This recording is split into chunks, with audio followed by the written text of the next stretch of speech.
Assalamualaikum warahmatullahi wabarakatuh. Alhamdulillahi rabbil alamin. Wassalatu wassalamul atammanil akmalani alal mab'uthi rahmatan lil alamin. Wa ashhadu an la ilaha illallah wahdahu la syarikalah.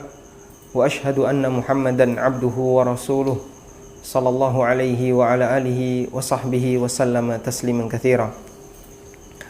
Kaum muslimin, semoga Allah Subhanahu wa taala memberikan kita hidayah di atas jalan kebenaran. Kembali kita akan melanjutkan pembacaan kitab Khudh Aqidatak karya Syekh Muhammad Jamil Zainu rahimahullah. Dan pada pertemuan sebelumnya kita telah membahas beberapa muqaddimah yang perlu kita pahami agar kita bisa dengan mudah menerima tauhid asma was sifat, yang itu merupakan titik sengketa antara ahlu sunnah dengan berbagai macam kelompok yang punya penyimpangan dalam masalah akidah yang dilatar belakangi karena logika. Karena kelompok yang menyimpang dalam masalah akidah ada yang dilatar belakangi karena logika, seperti Mu'tazilah, kemudian Asy'ariyah, Maturidiyah, Kullabiyah, Qadariyah, Jahmiyah dan yang lainnya. Latar belakangnya adalah karena penyimpangan dalam menggunakan akal. Kemudian yang kedua, ada kelompok yang menyimpang karena dilatar belakangi oleh politik, sebagaimana munculnya Syiah dan Khawarij. Dan Ahlussunnah adalah kelompok mu'tadil, ummatan wasat, yang dia tidak ekstrim dalam masalah politik sebagaimana yang terjadi pada Syiah dan Khawarij, sebagaimana mereka juga tidak ekstrim dalam masalah logika sebagaimana yang terjadi antara kelompok mutasawwifah, orang-orang sufi yang sama sekali anti logika, dengan kelompok ahlul kalam yang mereka terlalu mendewakan akal. Selanjutnya, poin berikutnya, penulis akan membahas tentang salah satu akidah ahlu sunnah yang saat ini menjadi titik sengketa paling besar. Menurut yang saya tahu, menjadi titik sengketa yang paling besar antara Ahlus Sunnah dengan Mu'tazilah atau dengan Asy'ariyah atau dengan Syiah atau dengan kelompok-kelompok yang lainnya termasuk orang Sufi, yaitu terkait di manakah Allah Subhanahu wa taala. Penulis membawakan pertanyaan, Ainallah, di manakah Allah? Jawaban yang disampaikan oleh penulis, Allahu fawqal arsy ala samai. Allah Ta'ala berada di atas arsy. Ala sama, di atas langit. Qala Ta'ala, Allah Ta'ala berfirman, Ar-Rahmanu alal arsy istawa. Ar-Rahman, Allah Ta'ala, alal arsy istawa, beristiwa di atas arsy. Ini ada di surat Thaha ayat yang kelima. Yang dimaksud dengan istawa adalah ala wartafa'a. Allah Ta'ala berada di atas arsy. Kama jaa fil Bukhari, sebagaimana yang dicantumkan dalam Sahih Bukhari, yaitu merupakan tafsir dari sebagian tabi'in. Wa qala sallallahu alaihi wasallam, dan Nabi sallallahu alaihi wasallam bersabda, Innallaha kataba kitaban, sesungguhnya Allah menetapkan takdir.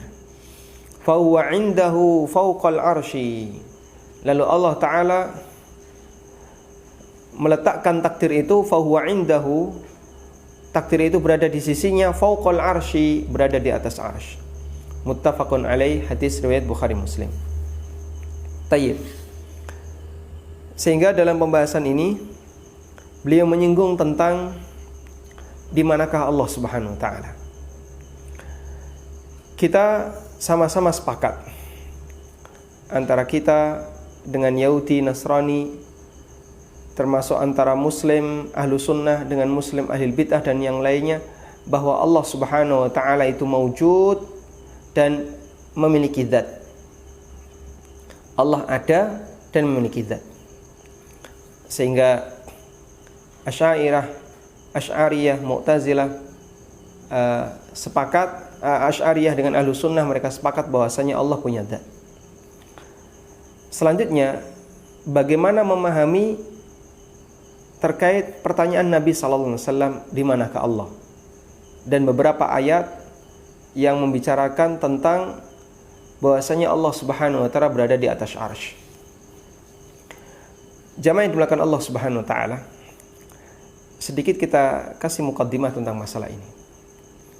Yang pertama, wajib kita meyakini bahwa Allah Subhanahu wa taala tidak menyatu dengan hamba.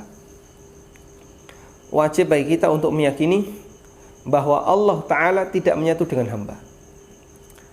Karena Allah mengkafirkan orang yang punya keyakinan Allah menyatu dengan hambanya. Sebagaimana Allah Subhanahu wa taala berfirman dalam Al-Qur'an, laqad kafara alladziina qalu innallaha huwal masih ibnu Maryam. Sungguh telah kafir orang yang mengatakan bahwasanya Allah adalah Al-Masih bin Maryam. Dan itu keyakinan sebagian orang atau keyakinan orang Nasrani. Sebagian orang Nasrani bahwa perwujudan Allah Subhanahu wa taala adalah Al-Masih Isa bin Maryam. Dan Allah Subhanahu wa taala kafirkan akidah seperti ini. Demikian pula akidah yang dimiliki oleh orang-orang musyrikin paganisme, yang mereka meyakini Tuhan itu berada di tempat bersama manusia, yaitu keberadaan berhala-berhala yang mereka yakini itu adalah Tuhannya. Sehingga keyakinan seperti ini adalah keyakinan yang sangat jauh penyimpangannya. Allah Ta'ala mengkafirkan orang Nasrani yang mengatakan bahwasanya Allah adalah Al-Masih. Baik, bagian ini perlu kita catat baik-baik, bahwa Allah Ta'ala tidak menyatu dengan hambanya, tidak menyatu dengan makhluknya, siapapun makhluknya. Karena Allah Subhanahu wa taala adalah zat yang maha besar, dan tidak mungkin zat Allah bersatu dengan zat makhluk. Zat Allah yang maha sempurna, zat Allah yang maha besar tidak mungkin bersatu dengan makhluk. Dulu waktu masih SMA atau SMP, saya termasuk di antara yang pernah berguru dengan orang yang punya pemahaman sufi. Dan kita sempat berbicara tentang di manakah zat Allah dan bagaimana hubungan antara Allah dengan makhluk. Ketika kita terpentok pada pertanyaan di manakah Allah, maka guru saya ini menyarankan jawab saja Allah maha besar. Terus kita di mana? Kita berada di antaranya. Sehingga Allah Subhanahu wa taala maha besar meliputi segalanya, makhluk itu ada dalam zat Allah. Ta'ala Allahu amma yaqulun. Maha suci Allah, maha tinggi Allah dari apa yang mereka ucapkan. Karena tidak mungkin zat makhluk bersatu dengan zat Allah Subhanahu wa taala. Ini keyakinan yang paling prinsip. Tidak mungkin zat Allah bersatu dengan zat makhluk. Tayyib. Karena itulah kelompok-kelompok sufi yang mereka punya keyakinan bahwa Allah menyatu dengan makhluknya, seperti kelompok Wahdatul Wujud atau kelompok Hululiyah, Ahlul Hulul. Mereka dengan tegas dinyatakan oleh para ulama kelompok yang telah keluar dari Islam, karena akidah seperti ini menyebabkan mereka telah kafir. Wahdatul Wujud berarti meyakini manunggaling kawula lan Gusti. Ketika manusia sudah sampai pada derajat tertentu, maka dia bersatu dengan Allah Ta'ala. Aqidatul Hulul ini lebih parah lagi. Mereka meyakini Allah Ta'ala berada di semua makhluknya, bahkan ada dalam anjing dan babi. Sehingga sampai mereka punya seperti yang dinyatakan oleh Ibnu Arabi At-Tai, wa mal kilabu wal khinziru illa ilahuna.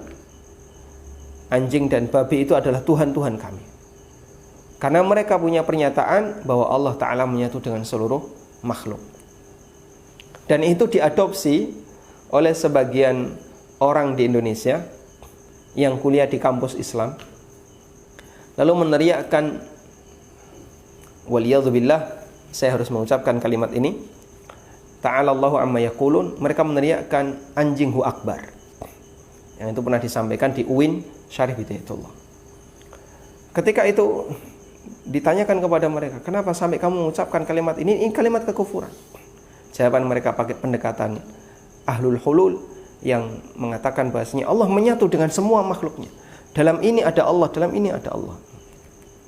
Dan itu juga akidah kekufuran.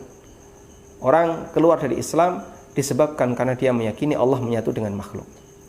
Baik, ini bagian prinsip. Selanjutnya, jika Allah Subhanahu wa taala tidak menyatu dengan makhluk, sehingga Allah ba'inun an khalqi, Allah terpisah dari makhluknya. Selanjutnya, di manakah Allah? Terbagi menjadi dua kelompok. Kelompok yang pertama mengatakan enggak boleh tanya seperti itu. Siapa yang bertanya seperti itu, maka dia dikatakan sebagai kelompok mujassimah. Kelompok yang membuat Allah, memvisualisasikan Allah Ta'ala. Sehingga tidak boleh bertanya di manakah Allah. Pokoknya Allah itu ada, dan tidak boleh bertanya di manakah Allah. Namun jelas pemahaman ini pemahaman yang menyimpang, karena dia menolak pertanyaan di manakah Allah. Sebabnya adalah tidak sejalan dengan logika. Sehingga logika mereka mengatakan, kalau saya bertanya di manakah Allah, berarti saya harus menjawab tempat. Di kanan, di kiri, di depan, di belakang, di atas atau di bawah. Di barat, di timur, di utara, di selatan. Sehingga harus menunjukkan arah dan tempat. Itu menurut mereka. Itu alasan logikanya. Namun kemarin sudah kita sampaikan bahwa orang bisa saja meyakini sesuatu sekalipun itu tidak sejalan dengan logika. Baik, dalam masalah ini tolong Anda jangan pakai dulu. Karena kita sedang membahas akidah yang dicantumkan dalam dalil. Disebutkan dalam hadis riwayat Muslim, Nabi SAW pernah mendapatkan laporan seorang sahabat. Ya Rasulullah, saya menyuruh budak wanita saya untuk menggembala kambing. Lalu budak itu menggembalakan kambing saya, dan ternyata ada salah satu yang dimakan serigala. Ketika dia pulang saya marah, akhirnya saya tempeleng budak itu.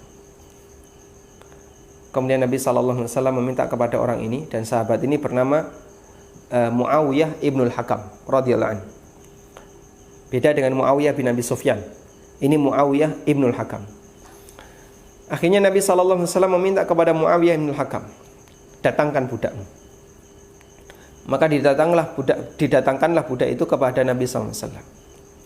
Kemudian beliau bertanya, Aina Allah? Di manakah Allah? Budak itu menjawab, Fis sama. Allah berada di atas. Man ana? Siapa aku? Anta Rasulullah. Engkau adalah utusan Allah. Rasulullah SAW mendengar jawaban ini langsung mengatakan, I'tikha fa innaha mu'minah. Sebagai kafarah dari tindakanmu telah menempeleng budak ini, bebaskan dia karena dia adalah seorang wanita yang mukminah, seorang budak yang mukminah. Tayyib. Nabi SAW bertanya, Ainallah, dan itu hadis sahih, disepakati kesahihannya. Terus ada orang yang mengatakan nggak boleh tanya kayak gitu. Dan itu kelompok yang menggunakan logikanya tadi. Menurut dia nggak pantas pakai pertanyaan kayak gitu. Terus bagaimana dengan sikap Nabi SAW yang bertanya Ainallah? Ada banyak sekali ya ham him hum jawaban yang mereka sampaikan, dan semuanya nggak jelas. Oh, itu khusus untuk Nabi SAW, kalau selain Nabi tidak boleh. Oh, maksud Ainallah itu adalah pertanyaan tentang seperti apakah kebesaran Allah, sehingga ditakwil-takwil yang terlalu takalluf, membebani, terlalu memberat-beratkan dirinya, terlalu memaksakan. Nggak ada hubungannya. Tayyib. Sehingga hadis ini menjadi bukti yang paling kuat. Bertanya tentang di manakah Allah itu tidak dilarang. Bahkan Nabi SAW pernah melakukannya, dan kita mengikuti beliau bukan sesuatu yang terlarang. Tayyib. Karena itu keyakinan tadi yang pertama, Allah tidak menyatu dengan zat hamba, terpisah dari hambanya. Yang kedua, lalu jika Allah terpisah dari hambanya, di manakah Allah? Pertanyaan ini tidak boleh ditolak, karena Nabi SAW pernah bertanya tentang ini. Sehingga bertanya tentang di manakah Allah boleh nggak? Boleh. Kenapa? Nabi SAW pernah bertanya. Lalu kenapa si budak wanita ini ditanya oleh Nabi SAW untuk membuktikan apakah dia mukminah ataukah tidak? Beliau tanya dengan dua hal. Di manakah Allah dan siapa aku? Kalau budak itu menjawab Allah ada di sini, berarti dia musyrik. Karena orang musyrik meyakini Allah menyatu dengan berhala. atau Allah menyatu dengan zat hamba.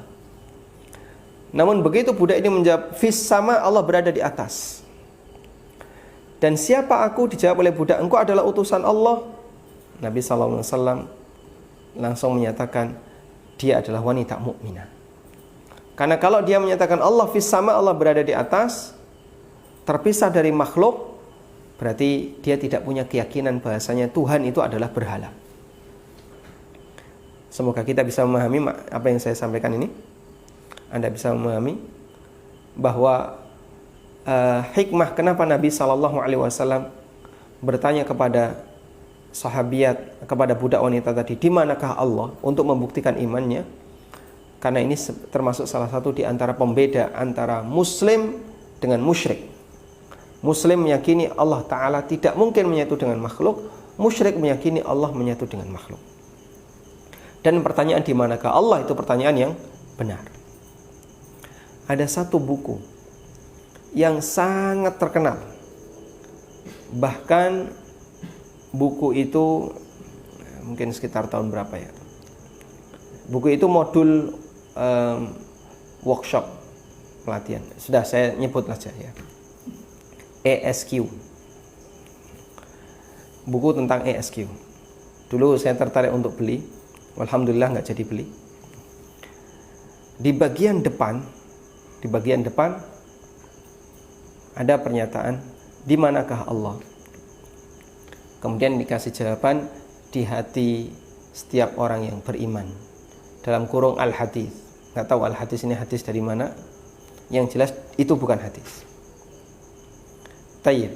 Sebenarnya ini bagian dari imbas akidah hululiyah tadi. Bahwa Allah bersemayam di hati setiap orang mukmin. Dalam hati saya ada Allah. Dalam hati kawan-kawan kru-kru di sini ada Allah. Anda yang saat ini turut menyimak, dalam hati Anda ada Allah. Tapi ini memberikan konsekuensi buruk. Begitu kita meninggal dunia, berarti Allah mati. Dan ada berapa jumlah Allah di sini? Tapi kalau Allah diingat dalam hati, itu pertanyaannya bukan di manakah Allah. Pertanyaannya adalah, apakah dalam hati Anda mengingat Allah? Mungkin jawabannya, Allah diingat dalam hati setiap orang mukmin. Dan itu bisa kita benarkan. Tapi kalau pertanyaannya di manakah Allah, dijawab di hati setiap orang mukmin, ini imbas dari akidah hululiyah tadi, yang meyakini Allah menyatu dengan hambanya. Baik, kita lanjutkan. Di manakah Allah? Ada dua kelompok tadi. Ada yang mengatakan enggak boleh tanya kayak gini, sehingga mereka punya pernyataan Allahu maujudun bila makan. Allah itu ada tapi tanpa tempat. Dan ada yang menetapkan boleh bertanya kayak gini, karena Nabi SAW pernah bertanya tentang itu. Baik, jika pertanyaannya boleh, jika boleh bertanya di manakah Allah, selanjutnya jawabannya apa? Nah, di sini terjadi perbedaan. Ada yang mengatakan nggak boleh nyebut arah, sehingga di manakah Allah? Allah tidak di atas, tidak di bawah, tidak di kanan, tidak di kiri, tidak di depan, tidak di belakang, tidak di timur, tidak di barat, tidak. Terus kalau tidak kayak gini, berarti ketika Anda mendefinisikan sesuatu dengan semuanya serba tidak, itu kan aslinya nggak ada. Ketika ada orang mendefinisikan sesuatu dengan pernyataan semuanya serba tidak, berarti kan aslinya nggak ada. Allah tidak di atas dan tidak di bawah, juga tidak, ada yang saya menyatakan tidak di atas, tidak di bawah, tidak di kanan, tidak di kiri, tidak di kanan, tidak di kiri. Subhanallah. Kalau semuanya pakai kata tidak, itu kan mendefinisikan sesuatu yang abstrak atau sesuatu yang tidak ada. Jika Anda meyakini ada, berarti Allah Subhanahu wa Ta'ala boleh ditanya di manakah Dia, dan boleh dikasih jawaban. Tayyib. Selanjutnya, kalau boleh dikasih jawaban, di manakah Allah? Allah alal arsh. sebagaimana yang Allah firmankan, Ar-Rahmanu 'alal arsy. Ar-Rahman itu berada di atas arsy. Nah, terus mereka komentar, kalau kamu menyatakan Allah berada di atas arsy, berarti Allah butuh arsy. Dalil seperti ini kita tidak terima. Anda dulu pernah belajar matematika, ada istilah hubungan implikasi dan ada istilah hubungan biimplikasi. Kalau hubungan implikasi, dia tidak bisa dibalik. Jika A, maka B. Tapi belum tentu ada B, maka A. Itu hubungan implikasi. Arah panahnya searah. Kalau biimplikasi, bisa. Jika atau A, jika dan hanya jika B. Berarti jika ada B, maka ada A. Dan itu dua arah. Pak, kok pakai kayak gini kenapa? Mereka menggunakan pendekatan logika. Dan matematika seperti ini kan pakai logika. Maka ada yang mengatakan matematika itu mengeksakkan logika dan filsafat. Sehingga gaya pemikiran manusia yang sifatnya pernyataan dibuat rumus. Jadilah simbol-simbol dalam matematika. Dan itu kita pelajari waktu kita SMA. Nah, menurut mereka begini, kalau kamu bilang A, maka konsekuensinya B. Menurut mereka seperti itu. Sehingga jika Anda menyatakan Allah berada di atas arsy, berarti Allah butuh arsy. Karena di atas itu kan berarti numpang. Namun kita tidak terima dengan seperti ini. Loh, di atas itu tidak harus numpang. Kita lihat matahari. Kita lihat bulan. Adakah orang yang menyatakan bulan di bawah bumi? Baik, semua orang mengatakan bulan di atas bumi. Semua orang mengatakan bulan di atas bumi. Sudah? Kalau bulan di atas bumi, apakah bulan menopang bumi? Enggak ada orang yang mengatakan demikian. Bulan terpisah dari bumi.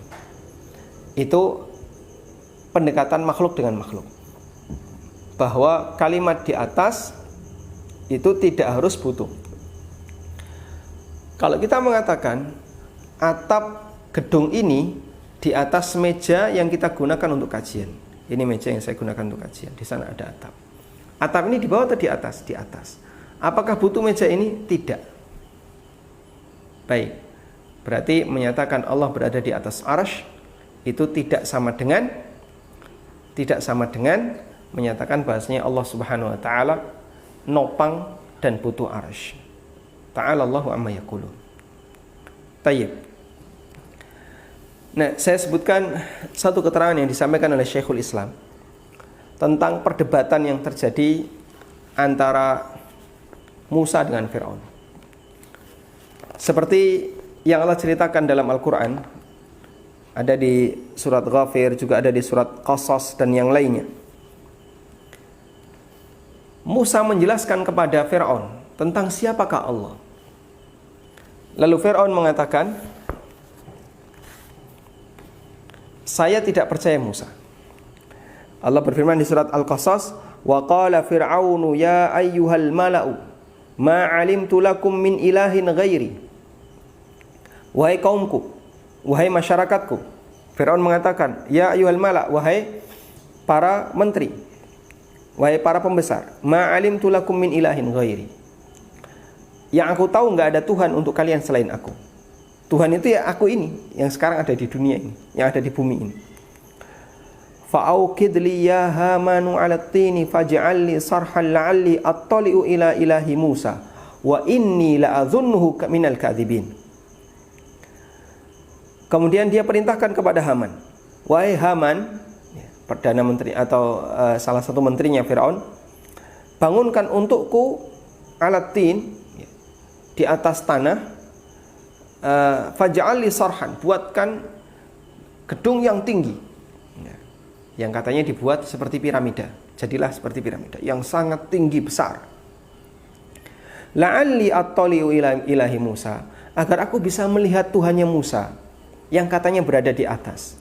Wa inni la'adhunnuhu minal kadhibin, dan menurutku Musa itu bohong. Saya mau lihat Betul enggak Tuhannya Musa ada di atas? Buatkan saya bangunan yang tinggi, saya mau lihat Tuhannya Musa. Dan menurutku Musa itu orang yang bohong. Allah juga berfirman di ayat yang lain, fa'attali'u ila ilahi Musa wa inni la'azunnuhu kadziba. Aku ingin melihat Tuhannya Musa dan menurutku dia itu dusta. Sehingga Fir'aun menolak Musa alaihissalam ketika Musa menjelaskan Allah Subhanahu wa taala berada di atas. Kemudian Syekhul Islam mengatakan, wa Muhammadun sallallahu alaihi wasallam, dan Nabi Muhammad sallallahu alaihi wasallam lamma urija bihi ila rabbi, ketika beliau melakukan mi'raj kepada Rabbnya dan diwajibkan salat 5 waktu, dzakara annahu raja ila Musa. Disebutkan dalam hadis itu Nabi sallallahu alaihi wasallam turun lalu menemui Musa. Wa anna Musa qala lahu, dan Musa menyampaikan kepada beliau, irji ila rabbika fasalhu takhfif ila ummatik. Mintalah kepada Allah agar diberi keringanan untuk umatmu. Akhirnya Nabi sallallahu alaihi wasallam balik lagi menuju Allah Subhanahu wa taala. Sebagaimana mutawatir dalam hadis tentang Isra Mi'raj. Lalu beliau mengatakan, fa Musa sadaqa Muhammadan fi anna rabbahu fawqun wa fir'aunu kadzdzaba Musa fi anna rabbahu fawqun. Musa membenarkan Nabi Muhammad sallallahu alaihi wasallam bahwasanya Allah berada di atas. Dan Fir'aun mendustakan Musa bahwasanya Allah berada di atas. Fal muqirruna bidzalika muttabi'una li Musa wa Muhammad alaihi wassalatu wassalam. Karena itu siapa yang meyakini Allah berada di atas, berarti dia menjadi pengikut Musa dan Muhammad alaihi wassalatu wassalam. Wal mukadzibuna bidzalika muwafiquna li Fir'aun. Dan siapa yang mendustakan hal ini, berarti dia setuju dengan pendapatnya Fir'aun yang menolak bahwasanya Allah berada di atas. Sehingga dia enggak mau menerima Allah berada di atas. Makanya Fir'aun perintahkan kepada Haman, coba buatkan bangunan yang tinggi, sorhan, la'alli attali'u ila ilahi Musa, aku mau lihat Tuhannya Musa. Wa inni la'azunnuhu kadziba. Menurutku dia ini dusta. Dia ini dusta. Saya yakin dia ini dusta. Tayyib. Makanya para ulama mengatakan, para ulama Ahlussunnah mengatakan, siapa yang meyakini Allah berada di atas, maka dia pengikut Musa dan Muhammad alaihi wassalatu wassalam. Dan siapa yang menolak Allah berada di atas, maka dia sepakat dengan hujahnya Fir'aun.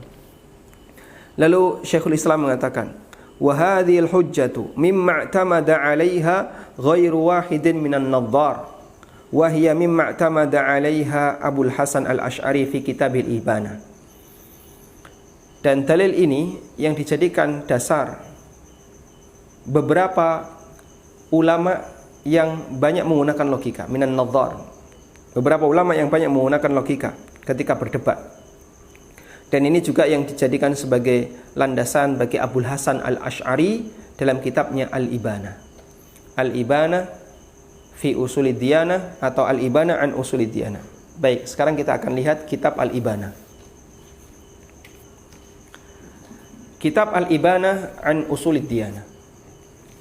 Kitab yang ditulis oleh Abul Hasan Al-Asy'ari, yang tadi diisyaratkan oleh Syekhul Islam dalam Majmu' Fatawa, tentang masalah keyakinan bahasanya Allah Subhanahu wa taala berada di atas. Sebelumnya Abul Hasan Al-Asy'ari rahimahullah termasuk di antara ulama yang menjadi rebutan antara Ahlu Sunnah dengan Asy'ariyah. Dan kejadian seperti ini tidak hanya dialami oleh Abul Hasan.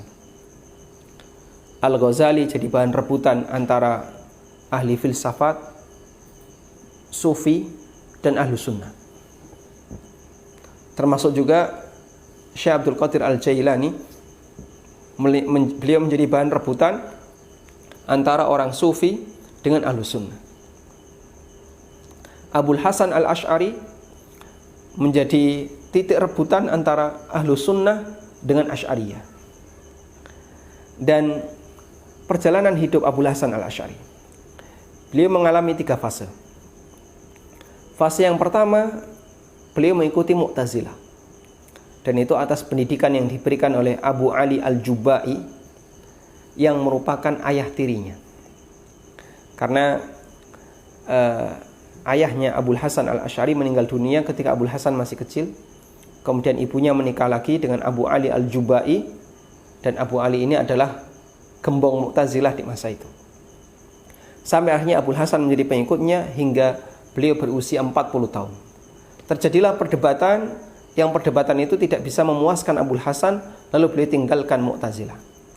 Dan beliau umumkan di depan umum. Beliau umumkan di depan publik. Aku lepaskan Mu'tazilah sebagaimana aku lepaskan jubahku ini. Kemudian beliau lepaskan bajunya. Setelah itu beliau dalam kondisi bingung. Kebingungan dalam memahami sebuah ideologi yang benar. Dan diceritakan bahwasanya beliau sempat mengasingkan diri dalam beberapa waktu yang cukup lama, sampai akhirnya beliau mengikuti Ibnu Kullab. Ibnu Kullab, beliau ingin bagaimana caranya agar menyadarkan orang-orang Mu'tazilah yang punya akidah ekstrim bahwa Allah Subhanahu wa taala tidak punya sifat. Mereka menetapkan nama tapi mereka menolak sifat. Maka Ibnu Kullab ingin menjelaskan kepada mereka agar mereka mau tobat dengan memberikan pendekatan namun pakai ilmu kalam. Akhirnya Ibnu Kullab menetapkan Allah Subhanahu wa taala punya sifat tapi berdasarkan logika yang dia miliki. Sehingga tidak boleh menolak semua sifat. Ada beberapa sifat yang sejalan dengan logika. Latar belakangnya tetap logika karena kembali kepada masalah ilmu kalam. Dan di saat itulah Abul Hasan cenderung kepada Ibnu Kullab. Ini marhalah yang kedua. Kemudian marhalah yang ketiga, atau di marhalah yang kedua ini, Abul Hasan menulis sebuah buku judulnya Al-Luma' fi Raddi Ahli Zayghi wal Bid'ah. Al-Luma', bantahan untuk orang-orang yang punya penyimpangan dan ahli bid'ah. Yang buku ini sebenarnya lebih banyak membantah Mu'tazilah. Kemudian yang ketiga, fase Sunni. Beliau menjadi ahlu sunnah. Dan beliau menyatakan, saya mengikuti akidahnya Imam Ahmad bin Hanbal rahimahullah. Dan di fase ini beliau menulis beberapa buku. Di antaranya adalah Al-Ibanah an Usulid Diyanah.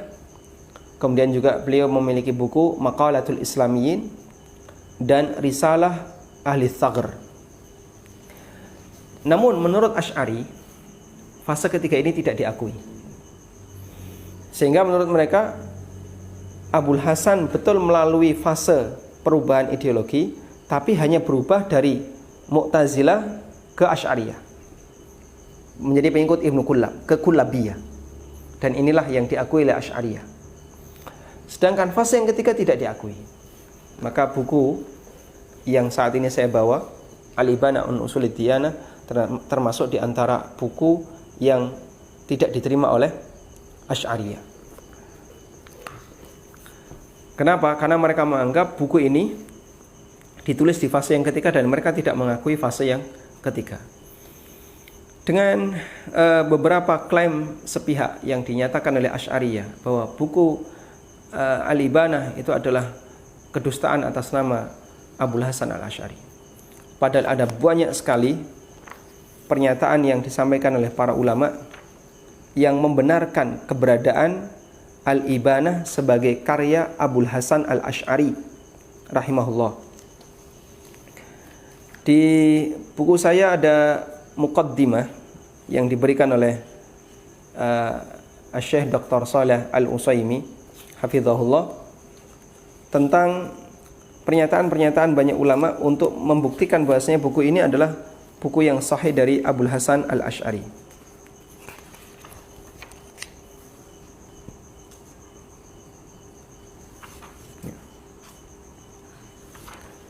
Ada banyak pernyataan di sana.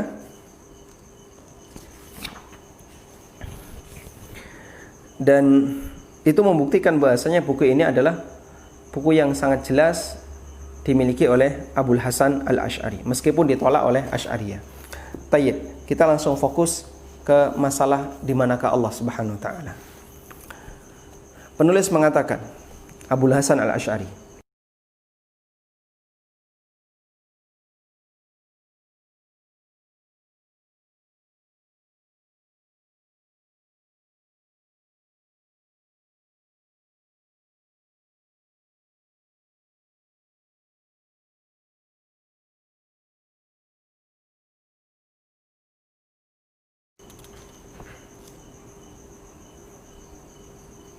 nah, atau sebelumnya, jika Anda penasaran siapa saja orang yang menyatakan bahwasanya buku ini adalah miliknya Abul Hasan, saya sebutkan di antaranya Al-Hafidz Ibnu Asakir. Al-Hafidz Ibnu Asakir dalam beberapa kitabnya, beliau menyatakan bahwasanya buku ini adalah dimiliki oleh Abul Hasan Al-Asy'ari. Dan beliau menyebutkan satu mandumah, satu pernyataan li ahadil asy'ariyah, yang pernyataan itu disampaikan oleh sebagian ulama Asy'ari. Lau lam yusannif umrahu ghairal ibanati wal luma. Andai sepanjang hidup Abul Hasan Al-Asy'ari tidak menulis selain al-ibanah dan al-luma, yang itu bukti bahasanya dia mengakui keberadaan kitab al-ibanah. Kemudian beliau juga menyebutkan di tempat yang lain memuji kitab ibanah. Fal yu'lam haqiqatan halahu fi sihhati aqidatihi fi usulid diyanah.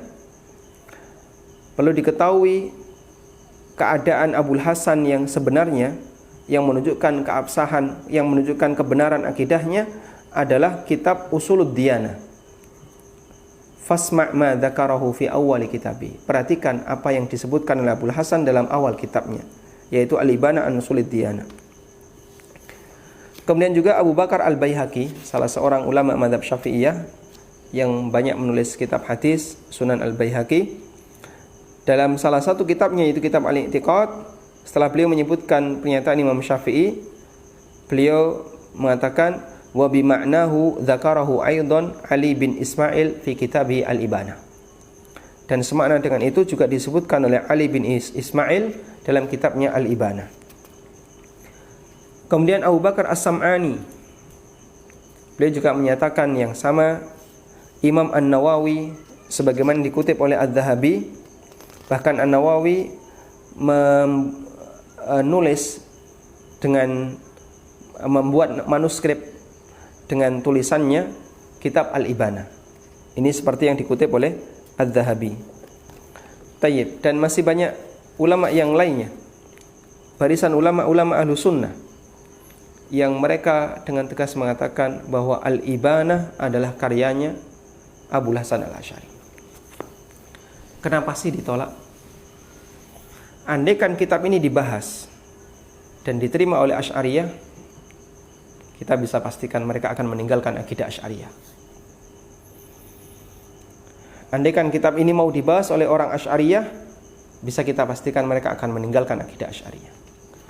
Kan akidah Abul Hasan Al-Asy'ari dalam kitabnya Al-Ibanah ini adalah akidah yang oleh Asy'ariyah disebut sebagai akidah Wahabi. Akidahnya para masyayikh, para ulama yang kita kenal, akidahnya Syekhul Islam Ibnu Taimiyah, akidahnya Ibnu Qayyim, sebagaimana akidah yang diajarkan oleh para ulama yang lainnya, para ulama-ulama Timur Tengah, yang itu oleh Asy'ariyah dituduh sebagai kelompok Wahabi, padahal itu ada di kitab Al-Ibanah.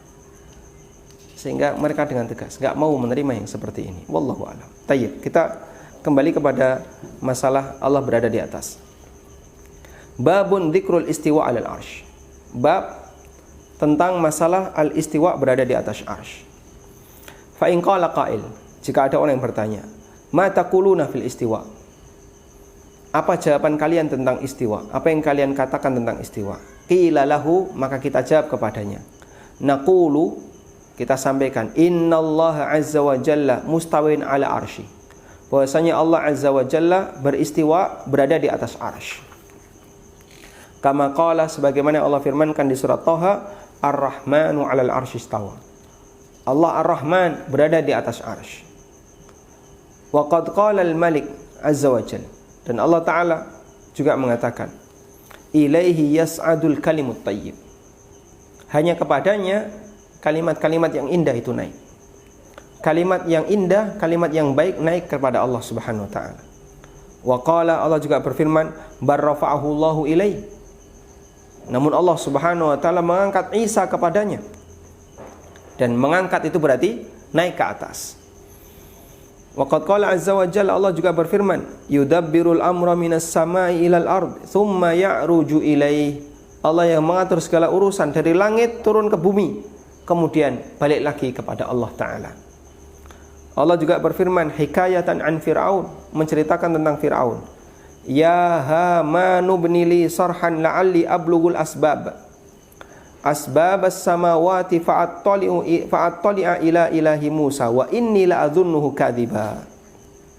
Ada di surat Ghafir ayat 36-37.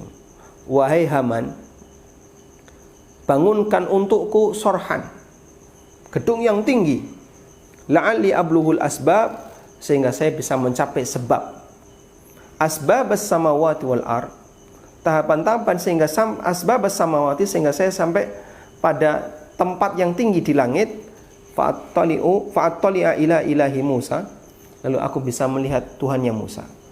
Wa inni la'adhunnuhu kadhiba, menurutku Musa ini dusta. Kata Abul Hasan, kadzdzaba Musa alaihissalam, Fir'aun mendustakan Musa. Yang menjelaskan, yang ketika itu Musa menjelaskan bahwasanya Allah berada di atas. Fi qaulihi innallaha azza wa jalla fawqas samawat, ketika Musa menyatakan kepada Fir'aun bahwasanya Allah berada di atas langit. Wa qala azza wa jalla, dan Allah juga berfirman, a'amintum man fis sama'i ay yakhsifa bikumul ard. Apakah kalian merasa aman dengan zat yang berada di atas, yang berada di langit? Ay yakhsifa bikumul ard. Apakah kalian merasa aman Dia akan memberikan hukuman kepada kalian dengan Allah tenggelamkan kalian ke dalam bumi? Fas samawatu fawqaha al-arsyu, dan seluruh langit itu di atasnya ada arsy. Tayyib, ini pernyataan yang disampaikan oleh Abul Hasan, dan benar apa yang tadi disebutkan oleh Syekhul Islam dalam Majmu' Fatawa, bahwa Abul Hasan menjadikan dalil dialog antara Fir'aun dengan Musa untuk menegaskan bahwasanya Allah di atas, dan siapa yang mengimani Allah berada di atas berarti dia pengikutnya Musa, dan siapa yang menolak Allah berada di atas maka dia sesuai dengan pemahaman Fir'aun. Waliyadzubillah. Tayyib, wallahu ta'ala alam. Mungkin itu yang bisa kita sampaikan. Semoga menjadi kajian yang bermanfaat, dan barangkali yang seperti ini kembali kepada prinsip bahwa dalam masalah akidah terkadang memang ada ideologi, ada logika yang kita butuhkan, dan terkadang logika tidak boleh bermain di sana. Ada akidah yang sejalan dengan logika. Contohnya adalah keberadaan hari akhir. Secara logika kita menerima. Kenapa?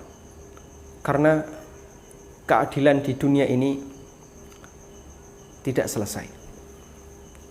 Masih banyak sekali kejadian di mana orang dizalimi dan dia belum memberikan balasan, sehingga keadilan tidak ditegakkan dengan sempurna di dunia ini. Berarti harus ada hari yang lain untuk menegakkan semua keadilan itu, dan itu diletakkan oleh Allah, di yaumil akhir. Karena itu kita meyakini akan ada hari kiamat, akan ada yaumul akhir, dan itu sejalan dengan logika yang kita miliki. Ada juga akidah yang dia ranah logika tidak boleh ikut campur, karena dia di luar ranahnya. Sehingga bagian ini sikap yang tepat adalah mengedepankan taslim, mengedepankan prinsip menerima, tunduk dan taat sebagaimana teks yang disebutkan oleh Allah Subhanahu wa taala. Wallahu taala alam.